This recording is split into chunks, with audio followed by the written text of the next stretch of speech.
Hi అండి, బాగున్నారా? నేను మీ రమానండి. ఈరోజు మనం కోడిగుడ్లతో పులుసు చేసుకుందామండి. ఫాస్ట్గా అయిపోతుందండి. లంచ్ బాక్స్కి ఎలా ప్రిపేర్ చేసుకోవాలో ఒకసారి చూద్దామండి. మిక్సీ జార్ తీసుకున్నానండి. ఉల్లిపాయ తీసుకున్నాను, మీడియం సైజ్ టమాటా, 2 పచ్చిమిర్చి తీసుకున్నానండి. మిక్సీ జార్లో వేసుకుందాం. కొంచెం జీలకర్ర, కొన్ని మెంతులు, 3 మిరియాలు తీసుకున్నానండి. ఇవి కూడా వేసుకుందాం.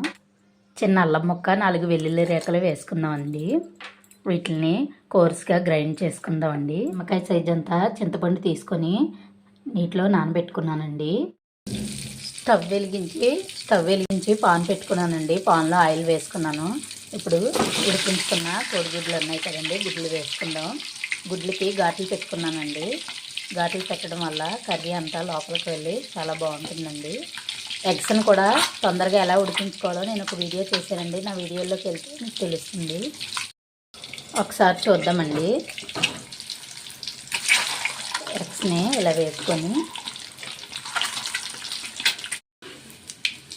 ఎగ్స్ని ఇలాగా పక్కకు తీసుకుందామండి.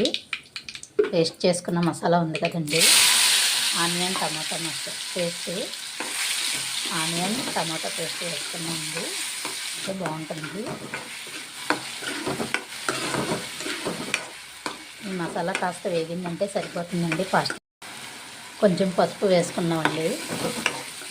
విడిగా చూపించట్లేదు. ధనియా పౌడరు, జీలకర్ర అన్నీ వేసి మేము మరపట్టించుకుంటాం. సంవత్సరానికి నిల్వ ఉండేలా కారం అలా చాలా టేస్టీగా ఉంటుందండి. అందుకే నేను విడిగా ఈ పౌడర్లు చూపించట్లేదు. రుచికి సరిపడా సాల్ట్ వేసుకున్నామండి. 1 స్పూన్ కారం సరిపోతుందండి, ఫుల్ స్పూను.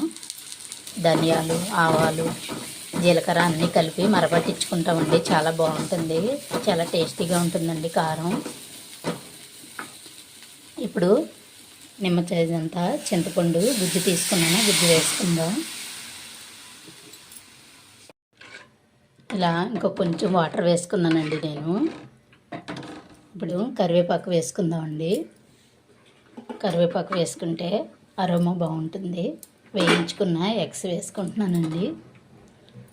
మూత పెట్టి ఒక 2 నిమిషాల తర్వాత చూద్దామండి. ఒకసారి మూత తీసి చూద్దామండి. ఉడికిపోయిందండి. ఎలా వచ్చిందో నాకు కామెంట్ పెట్టండి. ప్లీజ్ లైక్ చేయండి, సబ్స్క్రైబ్ చేయండి. ఇంతేనండి, కోడిగుడ్ల పులుసు రెడీ అయిపోయింది. చాలా చాలా టేస్టీగా ఉంటుంది. ఒకసారి మీరు కూడా ట్రై చేయండి.